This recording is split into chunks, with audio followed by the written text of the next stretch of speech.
नमस्कार विद्यार्थी मित्रांनो, सांगली मिरज GMCसाठीचं 18 डिसेंबर 2025 रोजी आलेलं जे प्रसिद्धीपत्रक आहे त्या संदर्भातला अपडेटेड व्हिडिओ मी तुमच्यासाठी घेऊन आले आहे. सांगली मिरज गट ड संवर्गासाठीची जी भरती जाहिरात प्रसिद्ध झाली होती विविध पदांसाठीची, तर त्या परीक्षेसाठीचे वेळापत्रक जे आहे तर ते प्रसिद्ध झालं होतं. परंतु आता हॉल तिकीट जे आहे तर ते उमेदवाराच्या खात्यामध्ये उपलब्ध करून देण्यात आलेलं आहे.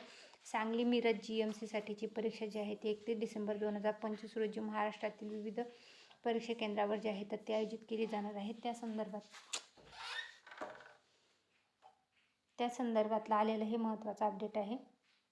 हॉल तिकीट जे आहे ते तुम्हाला ऑनलाईन पद्धतीने आयोजित करण्यात आलेले आहेत. IBPS मार्फत जे आहे तर ऑनलाईन परीक्षा जी आहे तर यासाठी आयोजित केली जाणार आहे. सांगली मिरज GMC गट ड संवर्गासाठीच्या परीक्षेसंदर्भातलं आलेलं हे महत्त्वाचं अपडेट आहे. Thanks for the watching.